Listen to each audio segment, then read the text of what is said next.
Good evening. Yeah. How are you? Okay. Good. We'll be starting shortly. So Eddie writes your name? Uh, yes, he is. Thank you.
Oh, okay. Just curious.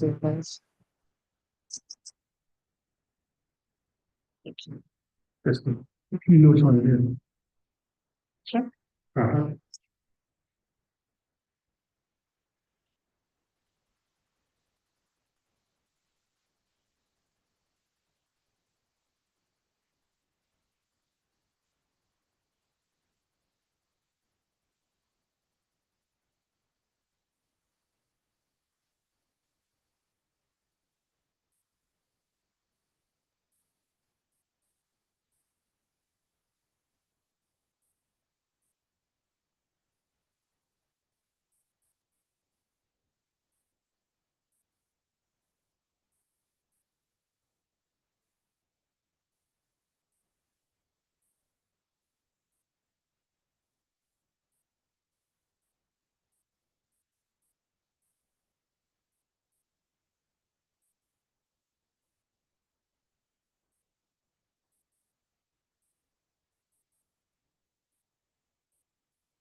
That's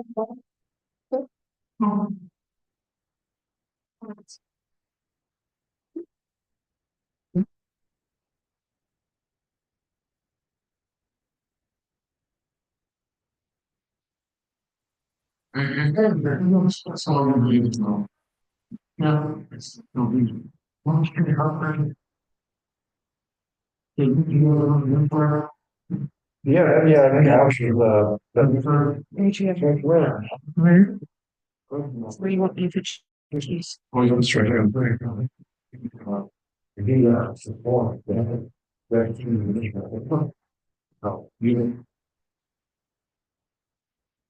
So we take these, people come in during the week and look at them, so Okay, that's fine. thank you for coming. That's my seat here? Yeah. Okay. Yeah. So we got a guy who's gonna bring us on. Uh,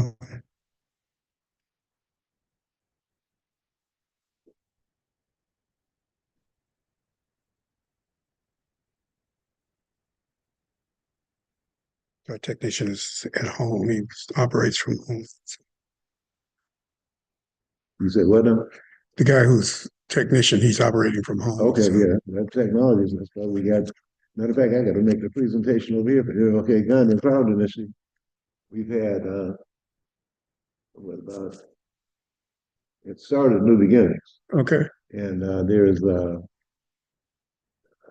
two classes we graduating next month. okay, They get $1,000 a month, each wow, participant, wow. from Marika Roper. You wanna talk about Workforce that? Development. Yeah. We're gonna start a Saturday section and the first Saturday in March, Okay, and they got 32 people there already. okay, So they go like every other Saturday for equivalent to 12 weeks. and they're teaching technology Yeah, and, hey, cybersecurity, yeah, AI, yeah. data. I'll send you. Yeah, send me some, because there's some people I wanna put Yeah, there. but your name's on the advisory board. Yeah, I know. So whenever you want Omar and I to come in and do a presentation, Okay, he'll do the presentation. we'll set that up. Yeah, We no, we have sure, this, sure. Because my goal is to get 500 of us in, okay, and so far we have out of 97, we have like 93. okay, I think there's two Latinos, one Asian, yeah, and we have probably about 3 or 4 Africans. okay. No, I'm in. I'm all the way in because we need to. I need to train people on how to do the streaming and stuff. Yeah, oh no, they're getting it all. Yeah, And the thing about it is that, and then we got Jim Gill. He's also do an ending class, a seminar on how to start their own business, everything they have to do. okay. So, So I need to talk with some of your graduates, some of the kids who graduated, because I need some they have extra. to be over 18, Okay, and they were, I was going to say, undergraduate degree, but Shalice said Black women are underemployed with graduate degrees. So yeah, change that right away. That's why she's on the board. We want to have that input. okay, okay. I mean, folks, I've spoken a couple of classes. Folks are showing up, and I'm impressed with most of the folks in there back there in their mid-20s, early 30s.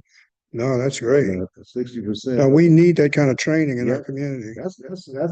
You're absolutely right. That's the future right there. So your scripture was Proverbs, your 31, 8, and 9. 31, 8 and 9. chapter 31. Yeah. Okay.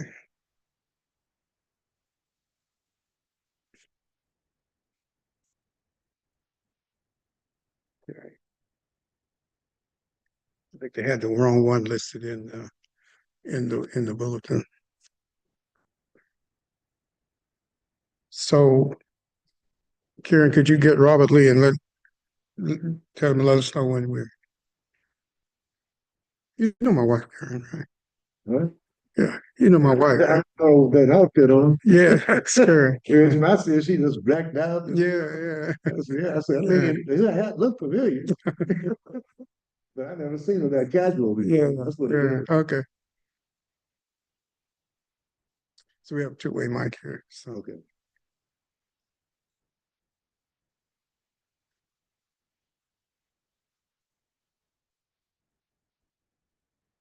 Proverbs 31. Verses 8 and 9.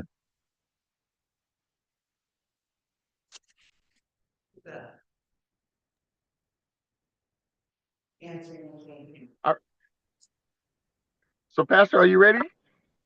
Yeah, you can break it down. Good evening, and welcome to the Bible Lecture Series, where our pastor, the Reverend Dr. Robert L. Jeffrey Sr., presents Defining the Kingdom.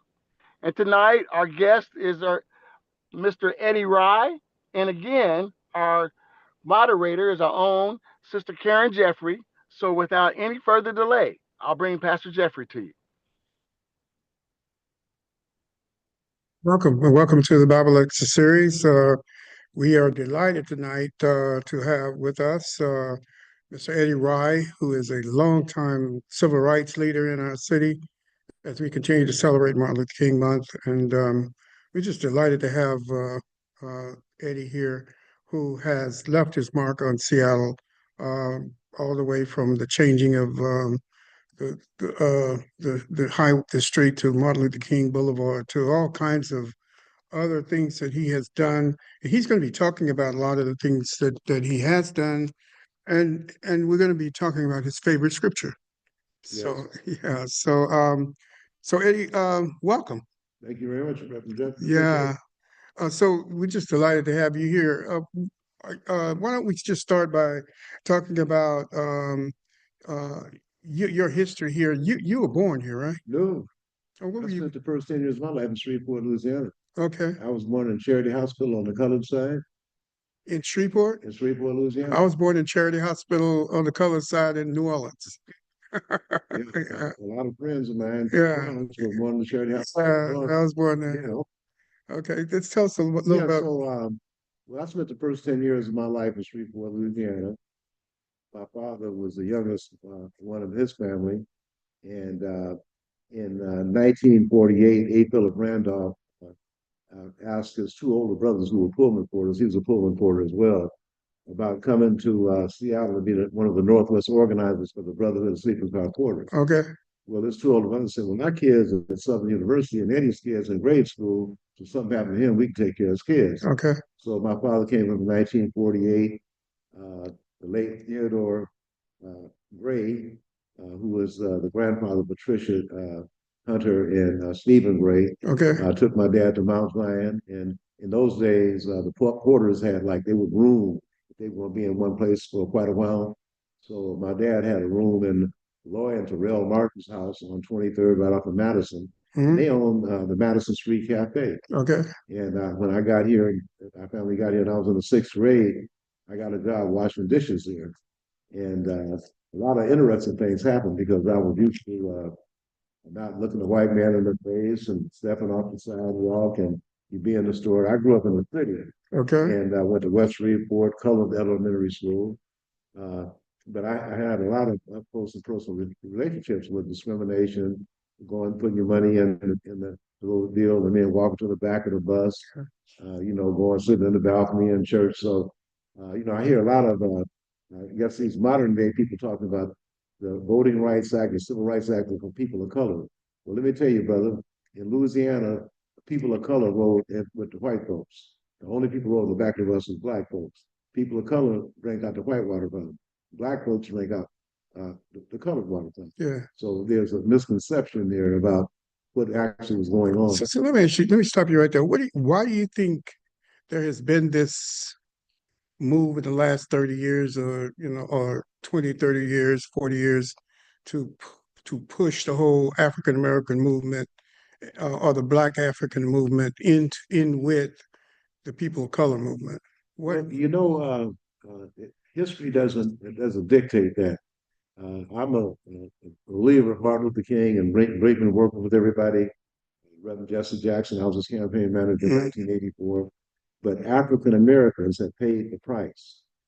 Some folks say, well, black people are being given something. We're not being given anything. Yeah. All the slaves were black, 246 years, and even before that. Yeah.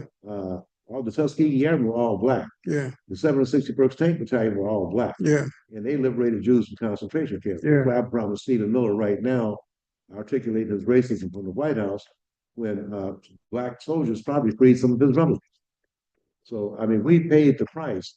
The sad thing is that fighting in that segregated army, well, even though they were victorious in World War II, when black soldiers came back, 1.2 million African Americans that served in World War II did not get veterans benefits. Okay. Where would we be if they had access to veteran benefits in terms of housing and employment and things like that? Yeah. Totally forgotten. They relegated the soldiers in World War II to like building roads, like my wife's like we'll talk about. They were in Burma building roads. They didn't have very much information on the 761st Tank Battalion, but they freed concentration camps. Yeah. There's another group, the 183rd Union, that was called the Black Panthers, freed Jews from concentration camps. So World War I, every war we've been in, the very first war, the Revolutionary War, the first person that was Christopher Sassett, a black man. Yeah. So a lot of folks don't want people to know our history and our contributions, which is unfortunate. But we've earned our piece of America. Yeah. And to be put in with everybody else, hey, I'm not against anybody else, but let any other group put their history in this country and what they've done for this country up to ours. Yeah. Second to none. We've done more than white folks. Yeah. Because none of them worked 246 years as slaves for free. Yeah. Like my daughter actually said, we built this joint for free. Yeah. And then you're gonna sit up and talk about, well, we are getting opposed to DEI. Well, I'll tell you one thing, African Americans DIE for this country. Yeah. And it's not gonna be ignored. And the thing about it is that people don't want that to even be taught in schools today. They talk about critical race theory. Critical race theory is American history. African American history is American history. And we make more contributions than anybody. So how do you explain, because it's mystifying to me, what's going on? I mean, in terms of sort of the blindness toward Black Africans and what their contribution is. I mean, I know a lot of it is racism. I know a lot of it has to do with the whole white privilege or a sense that of white privilege. But what do you think is going on? You hit it right on the head. It's nothing but racism. That's exactly what it is.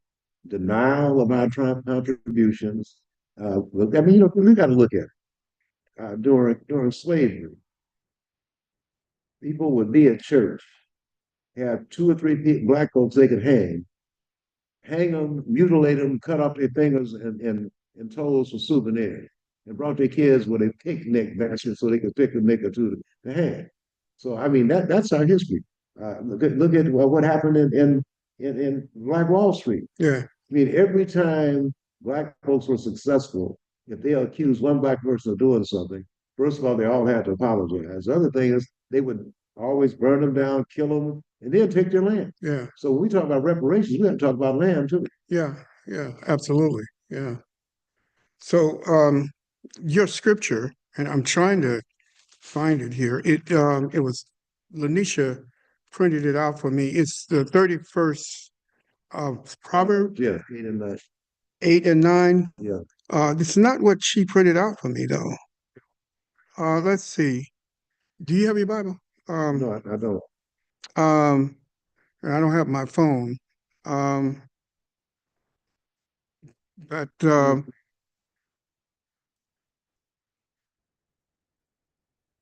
Proverbs 31, 8 and 9. I wish I had my Bible with me. Speak up for those who cannot speak. Yeah, okay. Okay. For the rights of all those who are destitute. Okay. And judge fairly, defend the rights of the poor and the needy. Okay. And all right, I'm reading from King James. Okay. That's what threw me because okay, it's, I'm sorry. and I wanted to make sure that what your scripture got on. Okay. So read it again. One more time. Speak up for. Just 1 second.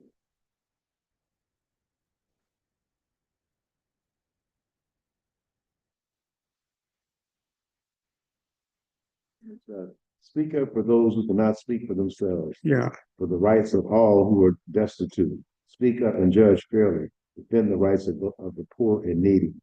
Okay. So mine was a little different. Mine says, open your mouth for the dumb in the cause of all such as are appointed to in destruction. Open your mouth, judge righteously, and plead the cause of the poor and needy. So that's your, Yeah, because the advocacy that I'm doing, mm, even though some people have idea that when you say need, it don't deals with housing and food. yeah, They also deal with opportunities. It also deals with fairness and justice. yeah, And so that's one of the things that I continue to do, just like you. yeah. So Uh, there are a lot of folks and some people in position to speak up, they won't. why do you think that we went through this period before Trump where everybody felt as though um, the privilege was not real because even I don't know how they felt that when 400 billionaires have as much money as all of our people combined. I mean, and land and resources. But why do you think we're so quick to want this struggle to be over when it's not over? And the thing about it, sad as it is, the late Dr. Arthur Allen Fletcher, who was the father of Project Action, told me, Eddie, the elected officials and people talk to you, this talk real nice. He said, look at the numbers. The numbers don't have, The numbers don't lie. they don't lie. They don't have a personality. Yeah, And if you look how poorly we're doing in Washington State, yeah, as a matter of fact, Congressman Benny Thompson of Mississippi said, people in Mississippi are doing better than y'all. yeah, Well, that's because they have more black people local elected. yeah. That's true. That's true. But when you talk about 0.18%, Jesse Weinberg did an executive order in 2022. The governor signed it to restore affirmative action at the end of the year, 0.22. And then there are a lot of people who are consultants and stuff, and they go around and make presentations. For example, there is one white trucking company, a guy by the name of Joe Grady owned the company. He has 100 trucks. He was decertified by the Office of Minority Women Business Enterprise, but he continued to be certified by the Department of Enterprise Services. There are 10 black truckers going out of business right now. And the person that's made the most noise is suffering the most. Some of them are ready to lose their houses. Some of these guys had multiple trucks. But when they have the situation set up now, they have to be a subcontractor under another large white trucking contractor. They get an hourly rate. They don't get mobilization. You can't grow your business on an hourly rate. I would say that's like sharecropping. You Yeah. never own the plantation. Yeah, And so until black folks are treated fairly, our business is going to grow. The sad thing is we have Democrats in charge throughout this, at least yeah. That's the puzzling thing with me about that I have always struggled with.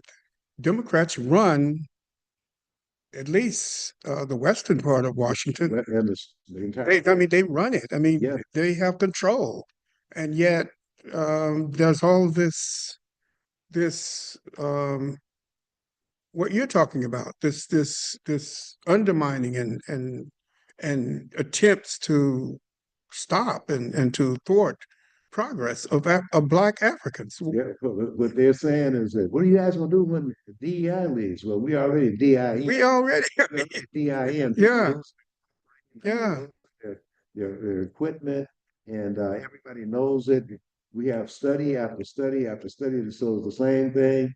The reports from the Minority and Women Business Enterprise Office say the same thing every year. yeah. And you still have some people out there that said, well, they're doing all they can. No, that's not true. They could do more, and it needs to happen. So We have 11 or 12 members of the Legislative Black Caucus. And to be honest with you, I've never heard of any of them bringing up the issue of the Black denial in terms of business opportunities. yeah, Hopefully that will change. well, that's the key, business opportunity. Exactly. Without business opportunity and without land, uh, uh, holding on to your land, what we're doing is going in circles. Exactly. So we went filed a complaint. Your name is on the complaint. Filed November 23rd, 2021, to Merrick Garland. He sent it to Pete Buttigieg, Secretary of DOT. We had support from Senator Patty Murray, Congressman Adam Smith, Congresswoman Marilyn Spicker, Okay, Congressman Benny Thompson, okay, who attached the 0.18% of the OMWBE report to this letter. we never heard from Merrick Garland. We never heard from Pete Buttigieg. And I would give them both Bull County Award today Yeah. because they've done Black people in Washington State so wrong, it's not funny. So what do you think that mindset is in the Democratic Party that, I obviously I voted Democratic in this election because of my consternation about Trump and Oh, yeah. about all that he represents, and he's proving everything that I believed about him. Huh? I take a break. Sure. All right. Eddie's going to take a break, and when he comes back, we're going to. Blood pressure medicine. Oh, that's okay. That's okay. Eddie's going to take a break, and when he comes back, we're going to continue our conversation.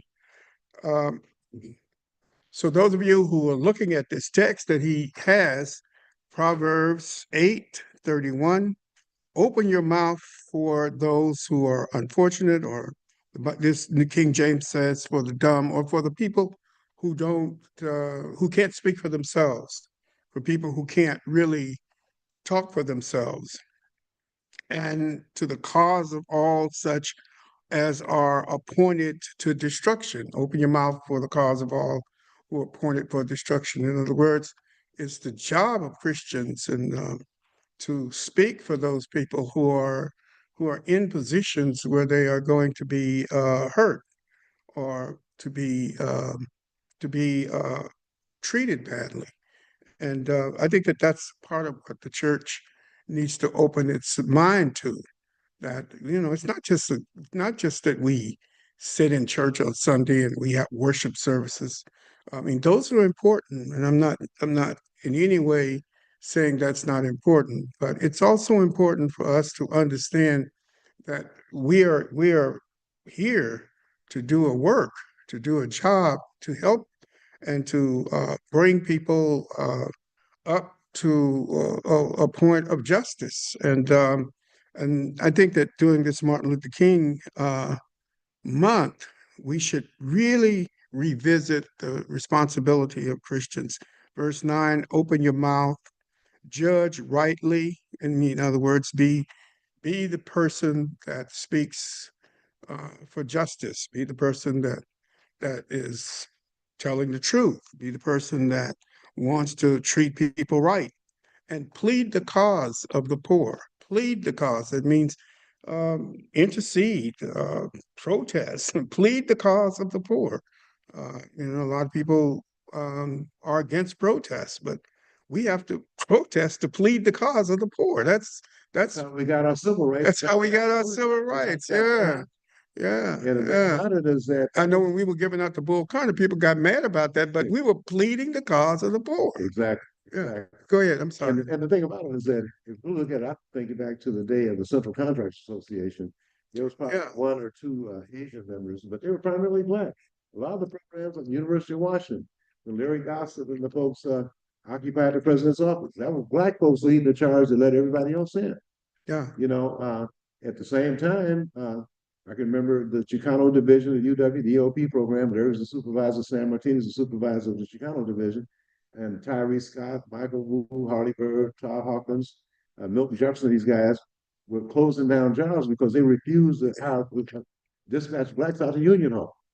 And so when it came down to occupying the big church building, El Centro de la Raza, we were right there because they collaborated together. We took over city council on behalf of El Centro de la Raza. Yeah. And that's one group of Latinos that I work with today. Yeah, I'm on the board. I'm on the board of 54% of the Hispanic males or the 40% of Hispanic females that voted for Trump. Yeah. So what do you think that's about? Very difficult. What do you think that's about? I really don't know. I'm trying to figure it out myself, but I'm just saying it's going to be very difficult for me to get out in front of someone. I mean, like right now, I'll mention El Centro de la Raza and the Latino friends that I have, but I can't say Black and brown no more. Am I talking about the 54% of Hispanic males that voted for Trump, or the 40% of Hispanic females that voted for Trump? So it's definitely say, what brown are you talking about? Matter of fact, I have the same question about Blacks and Negroes. Yeah. I had the honor of having a Dr. Ben Danielson on our program this afternoon. Okay. And as you know, he put up with a lot of grief, but a jury awarded him $21 million for Seattle Children's Hospital. Yeah. And in all this time that he was struggling with them, They had Mickey Flowers and Lenny Wilkens helped raise $125 million to build Odessa Brown out in the Othello Station. And the other thing Seattle Children's did is the original Odessa Brown was on 22nd and yes, they changed the name to Central Area Health. Then they took the Black Panther Party's medical center, Carolyn Downs, and put that up there. Well, that's still a slap in the face to Odessa Brown. Yeah. That's the original Odessa Brown. That's how they are. But then, once again, when they went to court, they said, well, we got a black female attorney representing children. So, we know this will be all right. It wasn't all right. And the jury had one African-American female and the rest were white folks. And they could see right through discrimination and retaliation. But what they do here is so blatant. I mean, it's not even like they try to hide it. It's just blatant in many instances. I mean, it's almost like they think you're stupid. I mean, Exactly. But one thing we really got to keep an eye on too is that if you notice that during the basketball season, football season, you have all these black players on the floor, but no black students in the student section. And they tell them, well, we have this, we have no favoritism, but if you can generate come and play basketball or football and generate billions of dollars for the colleges and universities, gain them prestige, yeah, y'all can come. And now they even pay them, but they won't let students pursuing academic credentials in school. And that's why the United Negro College Fund is so important. And they're having their gala on February 22nd. So that's why what we have to do. We just have to, because at one time in the early 60s, mid 60s, Pastor Jeffrey said a lot of the top players came out of HBCUs. yeah. A lot of And I'm hoping a lot of the players on the Philadelphia, on the Pittsburgh team that had that run came out of HBUs. Yeah. That Pittsburgh team back in the 60s, 70s, I think it was. But it would be the college athletes would speak up for justice on their campus. Yeah. Who was on the faculty. And when they had the demonstrations back in the 60s, they demanded faculty, administration, and students. And finally, they were sending folks all around to recruit black students all the way down to California. And when they started going over to Yakima, they had to go get some help from Roberto and the guys. Yeah. That's just the way it went. So we have, at that particular time, we had a very good working relationship. And there are still a lot of folks of color that I work with every day. Mm-hmm. But like I said, I'm not going to get in front of no demonstration or anything. It's almost like 55% of white women voted for Trump. After all year, I'm mad as heck about controlling my own body. But when it came down to it, what did you do? Somebody, an angry black woman called me about that, and she was saying that she had just got off a Zoom meeting with white women all across the nation, and they were before the election, and they were saying how they were solidly against Trump. But what I reminded her of was that the white woman has always supported the white man. She supported him during slavery. She supported him during the colonialization of Africa. She supported him during the murder of the Native Americans. She has never, ever not supported the white man. And that's what people have to understand. I mean, she has always been there when he needed it. He's always been there, always. But the first time Trump ended, I hopped on the tape and all this stuff, and thought it was like 53% of white women voted. But anyway, now it went up to 55 after, Yeah. I mean, but they've always supported. Yeah. So that's people need to understand that. I mean, they talk all this stuff because there is a lot of abuse in the white community, and of course we're getting ready to put a man in over the armed services who is a major abuser of women and a major abuser of drugs and alcohol, and he seems like he's going to get through the Senate. So I mean, it's like a two different worlds here. One for people, one for blacks, and one for whites. Yeah, well, some of my white friends have said, "Heck no, they don't want nothing to do with him." He's something. Actually, we got to really get down to holding our local elected officials accountable. That's just and I'm gonna be checking on the city and the county, the port and sound transit to see what they're doing with it. Yeah. You know, So how do you see the future in terms of, I know you're doing some things to educate young blacks in technology. Could you talk a little bit about that? yeah, the MLK Gandhi Empowerment Initiative, that funding came from Americans for Equality. That's what it's for. Uh, Talking to some folks about the lack of African American participation in technology in the industry, as well as really just with the knowledge. And so we worked and came up with a program at New Beginnings. Senator Patty Murray got us $2.2 million. Sharon Santos, Representative Santos, got us $1 million at the University of Washington Bothell campus because we want to do something with them. That program didn't materialize, so we're trying to get that million back. Okay. Don't know the money in sight. All right. But folks will be courses are held right now at New Beginnings Christian Fellowship. There is a Monday and Wednesday cohort. Tuesday and Thursday was the first cohort to start. They'll be graduating in I think the 16th. I think maybe not the 16th. It was the second weekend in February. Okay. And then the second cohort will be graduating 3 weeks later than that. And then on March 1st, we're going to start a Saturday cohort that will go from 10 to 3. Okay. And folks are getting, they get there at 6 o'clock. There's a hot meal prepared. There's also other kind of incentives like the folks who are really performing and showing up. There's a laptop. Everybody gets a laptop, a new laptop, and $1,000 a month through Seattle King County Workforce. Oh, wow. So hopefully that will be enough encouragement and inducement. What are the ages? 18 to 100. Okay, 18 to 100. Yeah. So Yeah. yeah. And the thing about it is, We want to get some flyers out on that because I want to. I'll send It's- you the information and also. Well, actually, I'm on the board. Yeah, I've been to the board meeting. That's why we're gonna come up here and make a presentation. Yeah, all right, okay. Yeah, we'll set that up. Executive director. Yeah, He spent a number of years at Microsoft, and we're actually going to be recruiting new instructors because okay, we have a lot of people, and we haven't been to New Hope, we haven't been to Tabernacle, we haven't been to Goodwill, okay, and so those are 3 of the churches that we want to okay, target. all right, okay. And just trying to get these folks. So the thing about it is that if you get these skills, another thing too is you could have a felony account on your record. You still can participate in the class. You might not be able to walk through the front door of Microsoft now, but they Google.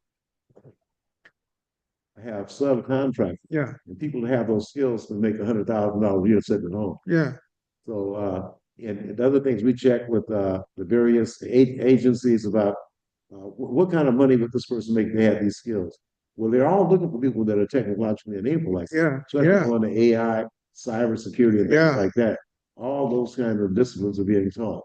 So that when people leave there, they really commit to it because the class is only 2 hours, but there's also some homework. And then there's a way they can monitor the homework. And the 5 students or so that puts in the most time and advance the most will get what they call, I'll be presenting with the chairman's award, okay, $500. okay, Okay, so all the inducements are there, and it's just really a matter of somebody deciding that they really want to engage and take that little time and put some time and effort into it, and you could be successful. yeah, yeah. I Because think this is the future. That's all there's to it. no, it is the future. We're getting on like It is the future. we want to be on the front line because we got left out in the initial .com phase in the 90s. Uh-huh. So right now we're gonna catch up. Sounds like a great program. Sounds like a great program. You've had some good success in it. Well, like I said, I'm waiting for the graduates, but we have a lot of folks lined up to get involved in the Okay. program. Okay, And I think that I was thinking at first, well, 50% show up, but it's been more like 90 wow, or better. wow, And they can tell who is putting the work in because this technology, you can go ahead and talk a good game. yeah, but you But if gotta, it's not yeah, on that computer, buddy, you're not yeah, doing you it. gotta learn how, So, yeah, so people are being rewarded for that, even though in addition to the stipend of $1,000 a month. okay. That sounds like a great program. And we also have a good relationship too with the Consul General of India, which opened in February of last year. Okay, Consul General Prakash Gupta. Matter of fact, he's having an event on Sunday in Bell Harbor that I'll be attending. okay, And his special assistant, Dadabudu Dash, is also on our advisory board. okay, yeah. So I know education is crucial going forward, and technical education is crucial. So how do we deal with the issues of the public school situation where our kids are not really getting out of that system what they should? What do you think of some of the things we should do going forward about that whole issue We were, one surrounding time the we had a public school Central Area system? School Council, but that's when we occupied the Central Area. And right now, Could you say that again? You had what now? the Central Area School Council. Okay, I didn't know that. Yeah, that was back in the '60s and '70s, and they had like assistant superintendent, and they had an office up on 17th, right off of I think right off of Howell, and assistant superintendent at that time was Dr. Roland Patterson. Okay. But right now, our numbers are dwindling. Yeah. But I worked with Brent Jones. I try to get information from him on how can we best support uh, our students, and what do we have to do. Uh, there also I had some questions about some of the board members as well. It's like when they had these plans to close certain schools, some people in the media and some of the school board members act like Brent Jones made the decisions by himself, and they weren't even in the room. If you talk to your constituents, they would not be surprised with Yeah. these announcements are made. So I'm just thinking, like, I know that the Breakfast Group, unfortunately, Dr. James Carter died. He's working in 5 high schools with students, and the Breakfast Group they did a good job of mentoring and tutoring.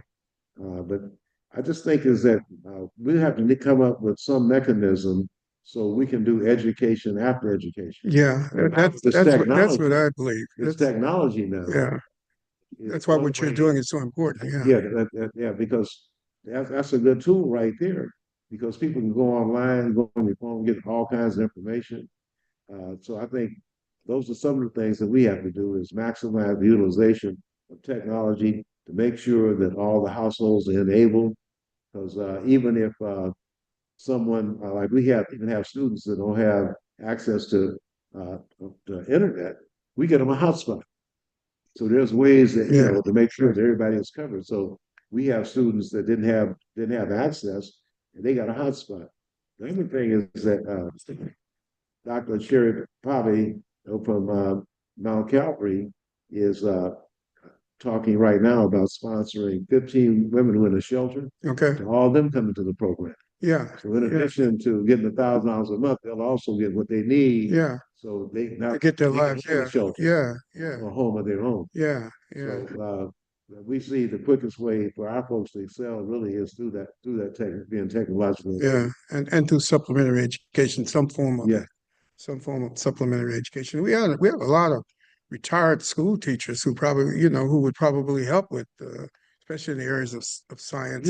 Actually, that's one of the things I think I wish that Mayor Bruce and Dow Constantine would do is actually fund some education centers like that. Yeah. See, But these churches all over, all the Yeah. churches are empty 24/7 during the week. I mean, yeah, they could be the places where this education could It's take all, place everything is right there. during the weeks, Yeah. during the day. Yeah. But at one time, there was a effort to make sure there was funding for this, so the people who were volunteering Yeah. also got a little pay. Yeah. Yeah. Especially the retired school teachers who are doing nothing right now. Exactly.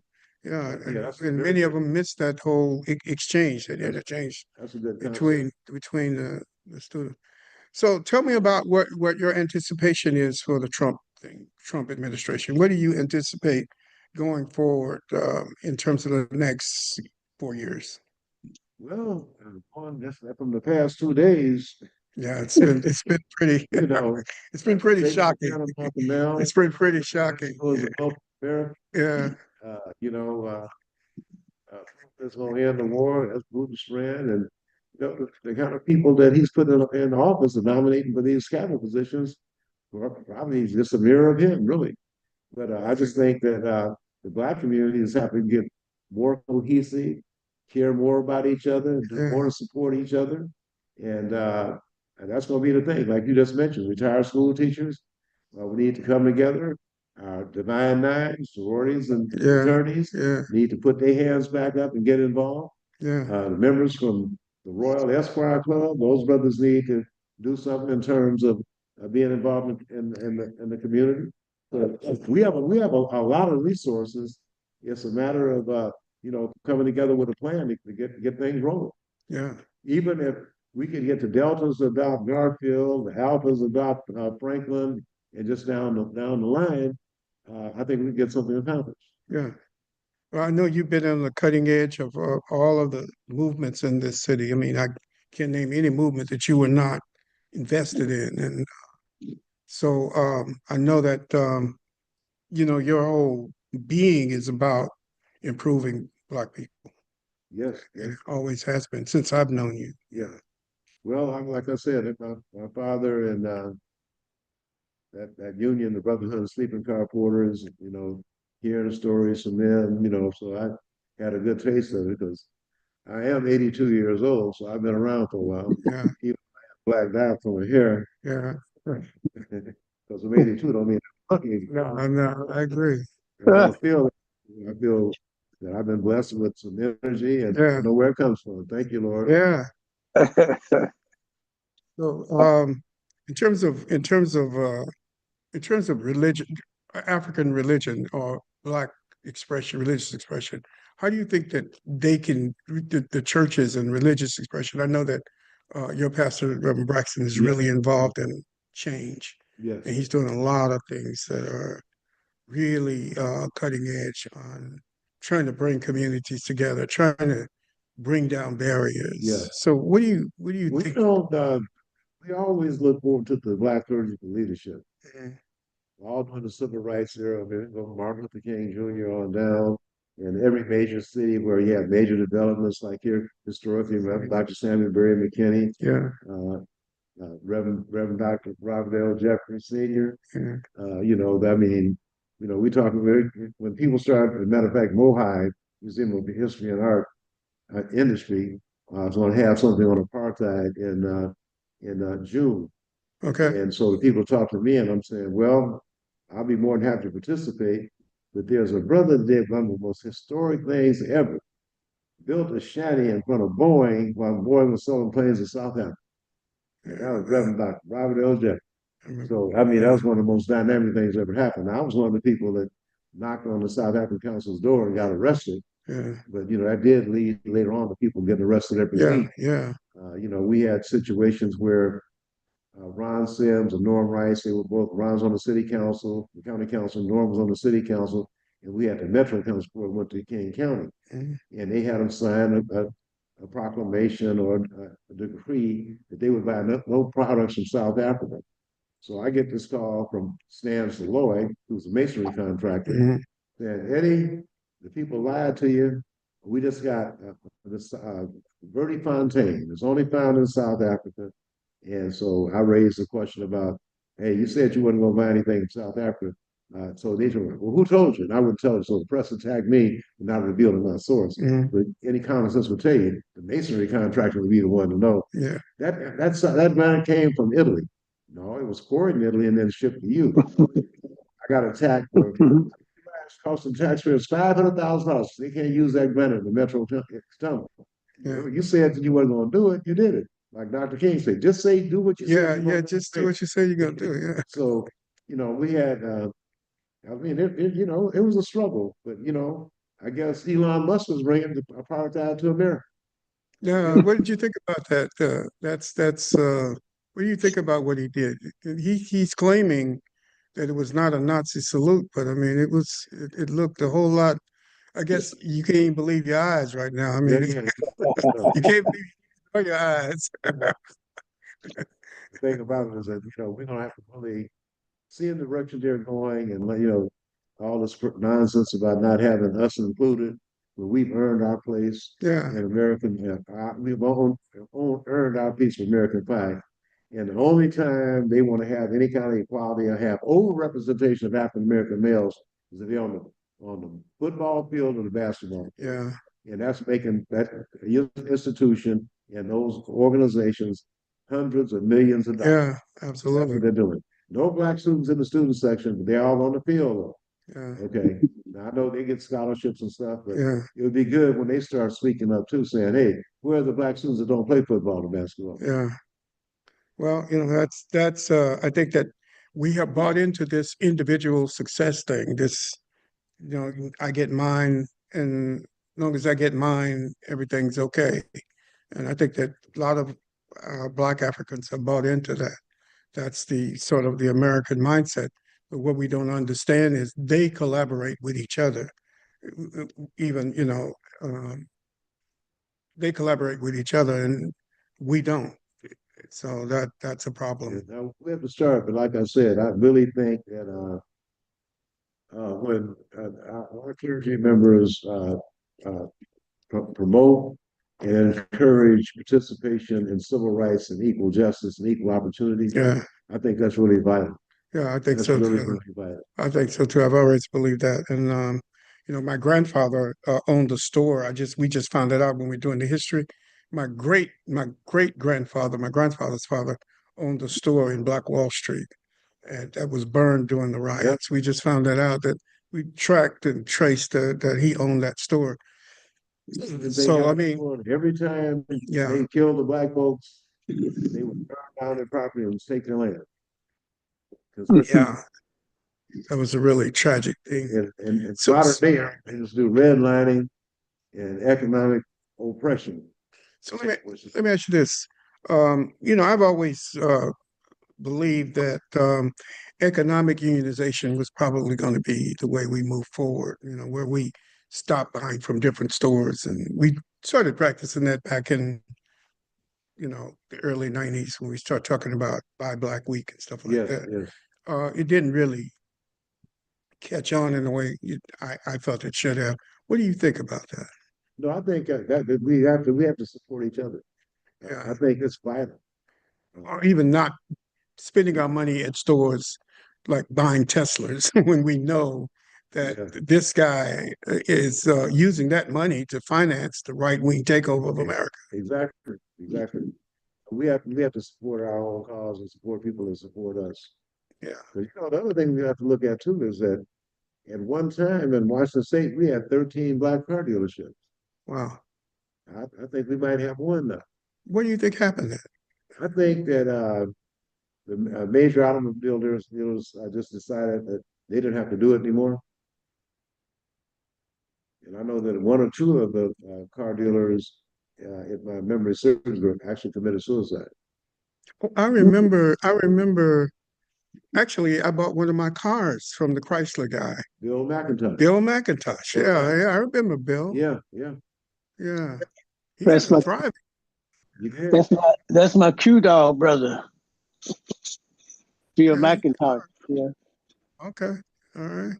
Mhm. So yeah. So you say they just stopped giving those Yeah, franchises? I think that's what happened.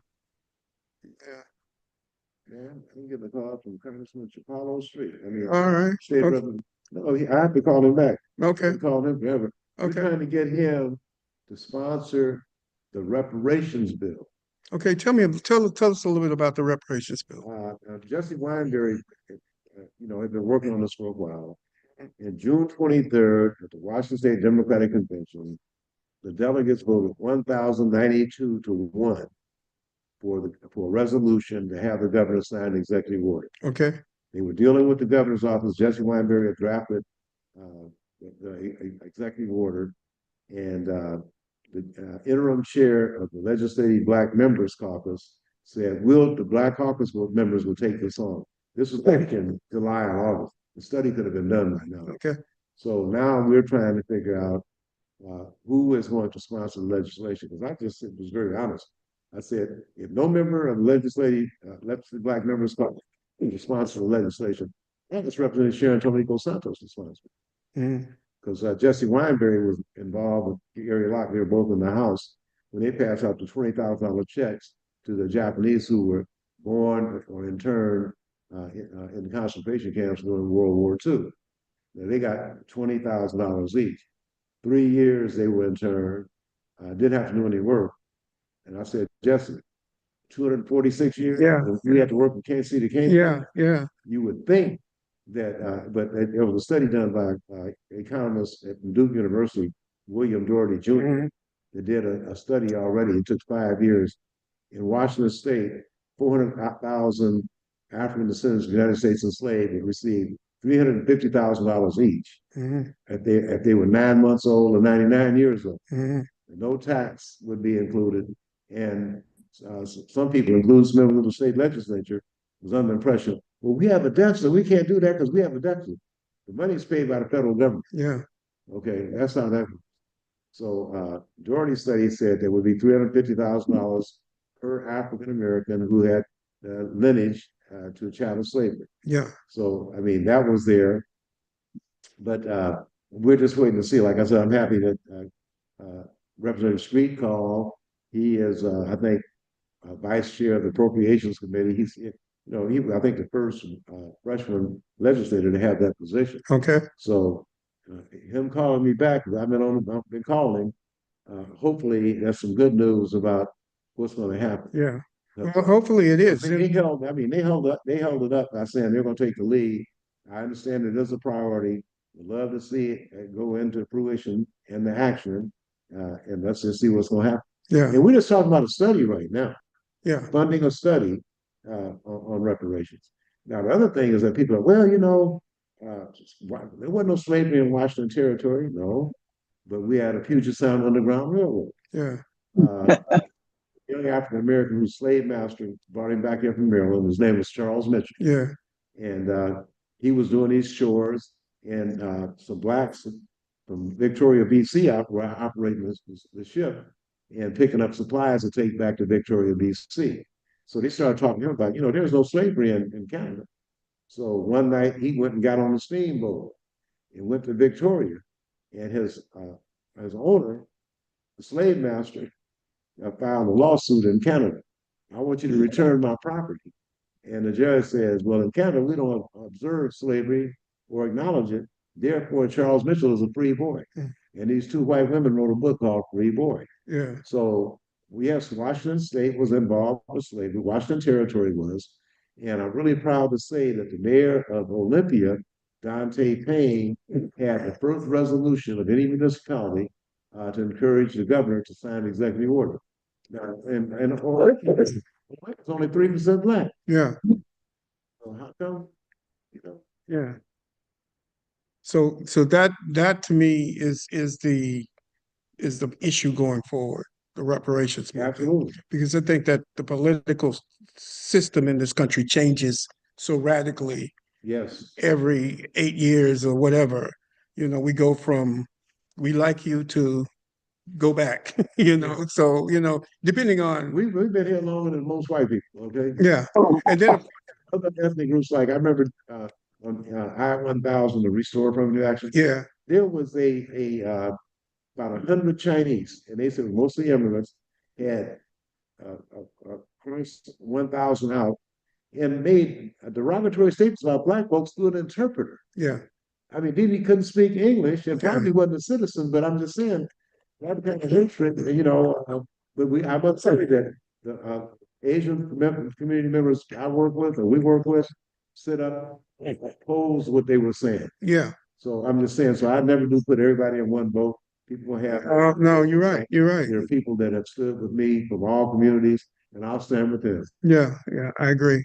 But I think that reparations is the means going forward, because it is the way to set it is the way to create the economic equity. Exactly. That is ultimately the only solution to this thing.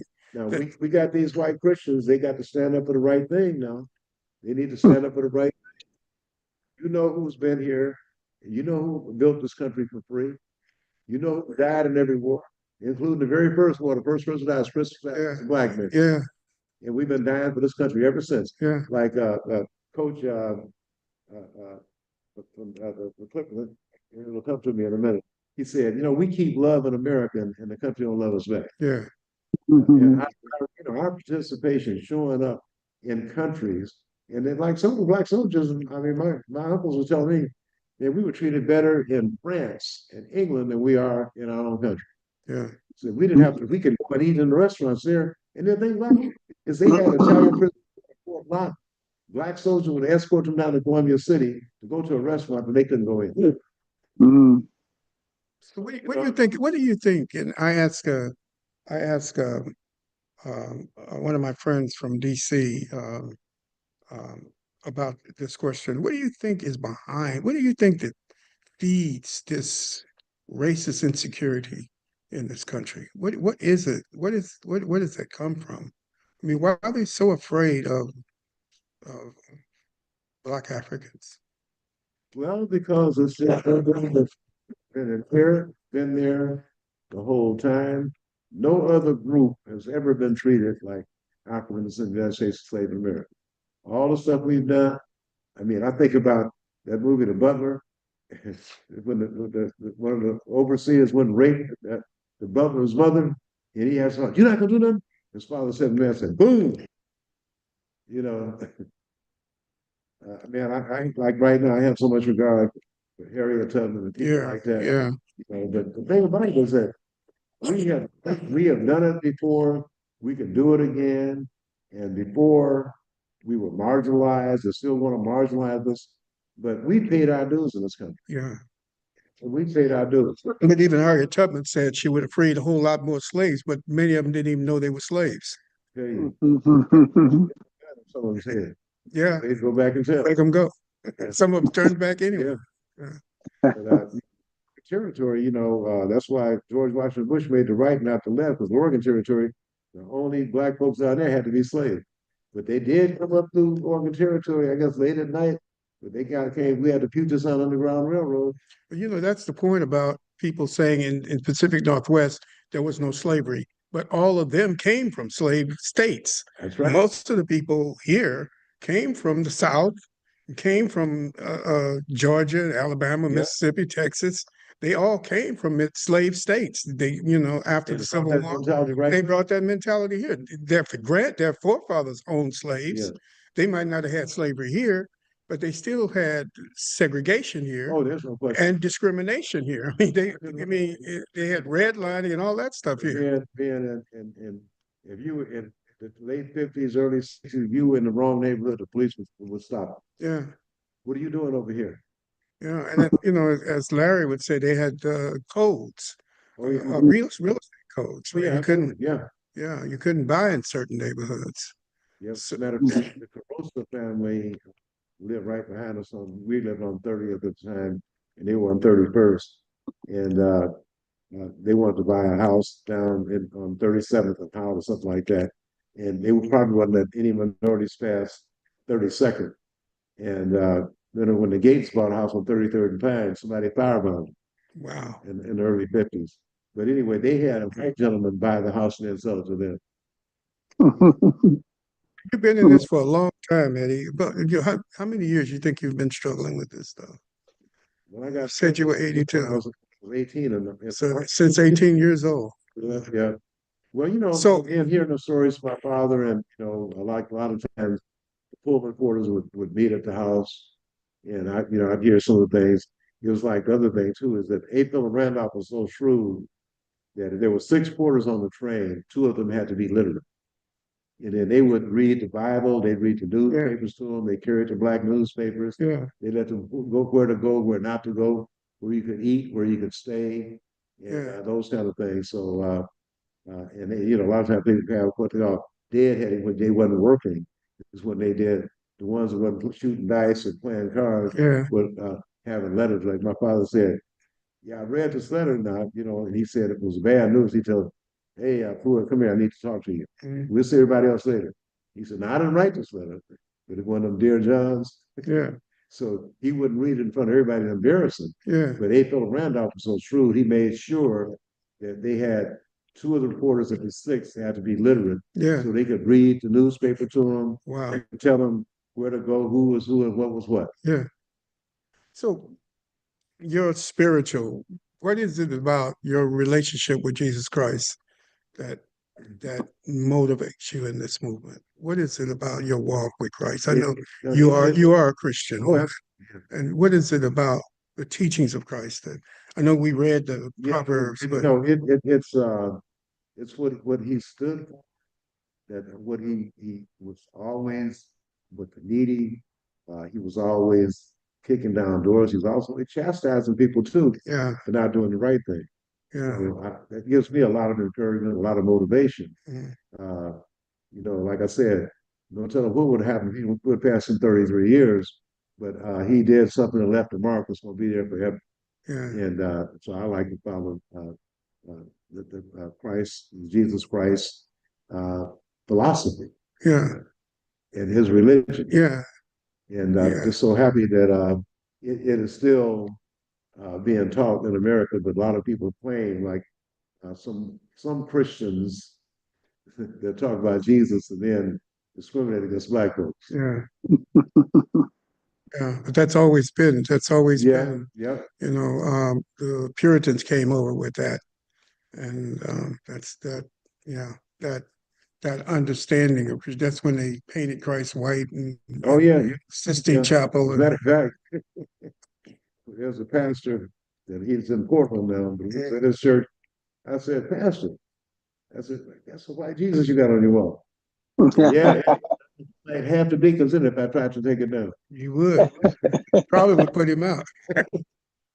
Why do you think that is? I just really don't know because Reverend McKinney told me a long time ago when Joseph and Mary went off to hide baby Jesus from being killed, and Reverend McKinney said, you can't hide out where you stand out. Yeah, yeah. You went to Egypt. Yeah, yeah. So, I mean, I mean, all the stuff on here, all the Jesus I see, oh, white. Yeah. Yeah, but that's a part of the colonialization Exactly. of the church and of black people and of who we are. And that's the problem of if they gave reparations with this kind of mindset that we have, we'd probably give it right back to them. Though. You think? I think right now, I think we're wise enough now to do some other things, Let's hope so. especially with you, the influence you have with people, Yeah. with the Black Dollar Days Task Force and supporting Black-owned businesses. And it's really sad. I saw last week where Catfish Corner closed, Mary's Just Flowers Just for You closed down. Did Catfish close again? I just saw they closed down. That's what I heard. I saw it. Up on the corner of Yeah, 22nd and 23rd in Jackson. Yeah. they just closed? Yeah, they said it was on the front page of the Medium last week, I believe. Oh, I didn't see They that. called Terrell Jackson because What did he say? he haven't called me back. Wow. His grandfather went to the University of Washington with John Gilmore. Yeah. Yeah, Woody. Yeah, so Wow. Yeah. I'm sorry to hear yeah, that. I am too. I just wish that there was some way we could have worked that out to retain control. Yeah. Because I just think it would. I mean, I think it's just an excellent place for folks to be. Yeah. And so I don't know all the details or anything, but if I do catch up with them, we'll see if there's any way it can be retained by Yeah. ownership. Yeah. Yeah. Well, I'd be interested in talking to you. I know you got all the black businesses. Well, we used to. That was a long time ago, Eddie. Which used Just tell me about some of the rough times you've had in this movement. What was some of the times when you wanted to just give up? Well, you know what?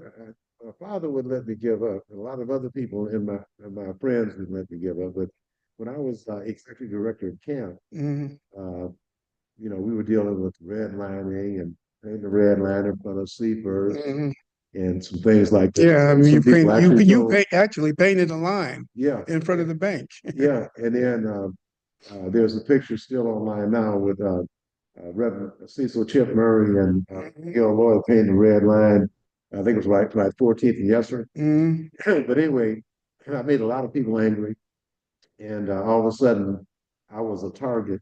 It got down to the point where uh, the mayor, I'd say folks from the press, including Mayor Charles Roy's office, Mhm. had a grand jury impaneled.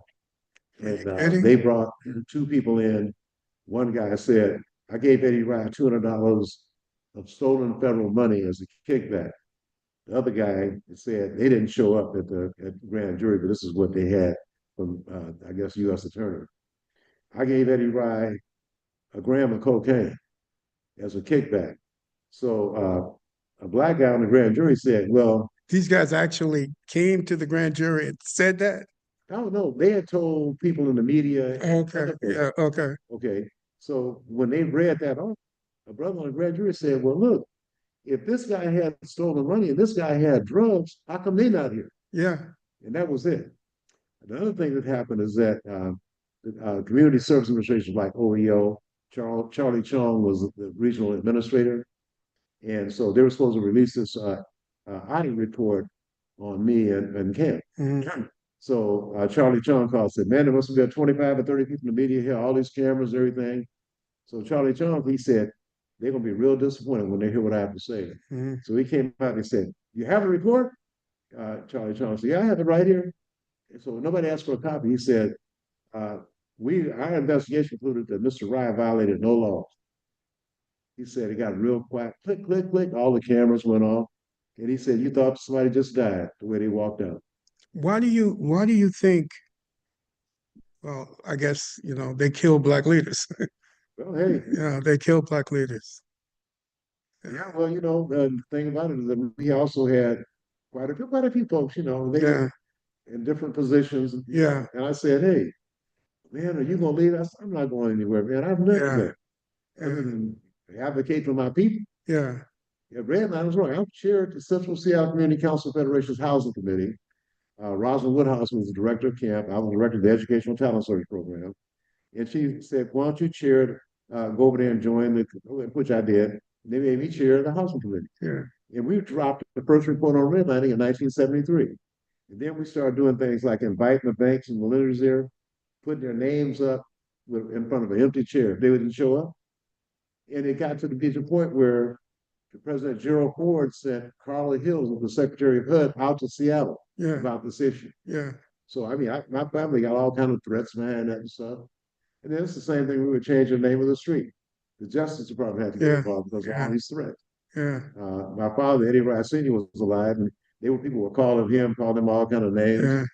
yeah, And he told us one guy kept calling him all the N words and stuff. And he said, yeah. man, it sure is funny. You don't like N words. Your wife's one right now. The guy never called back. I mean, that's just, Yeah.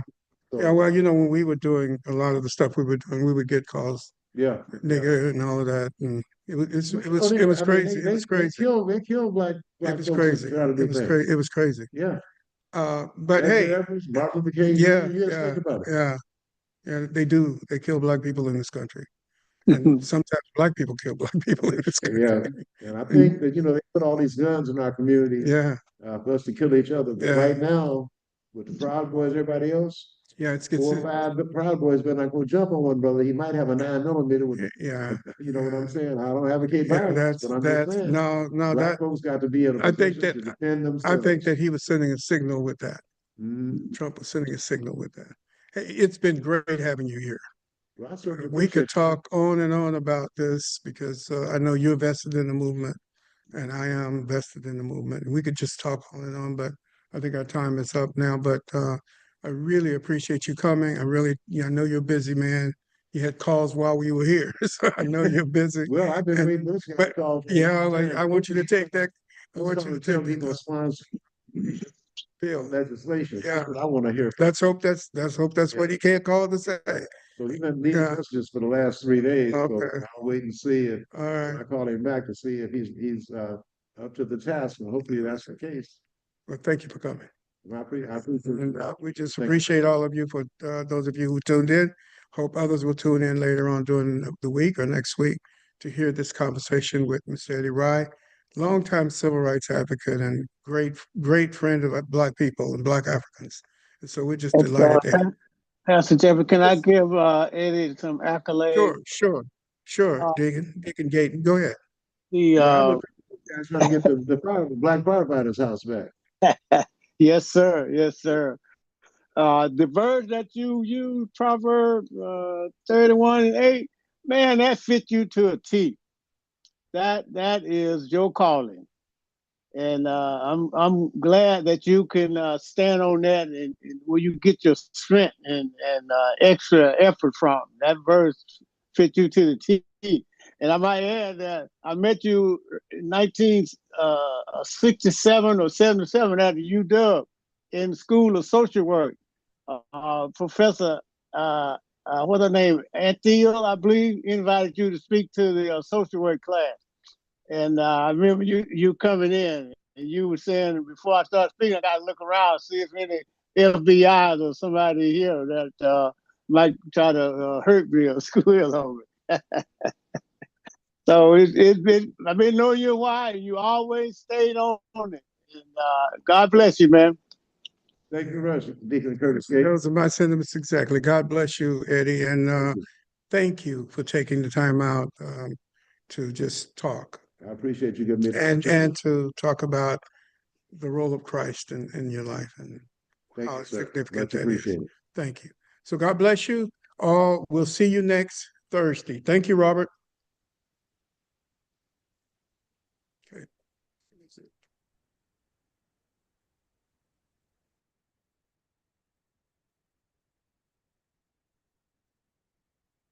He's going to take us off.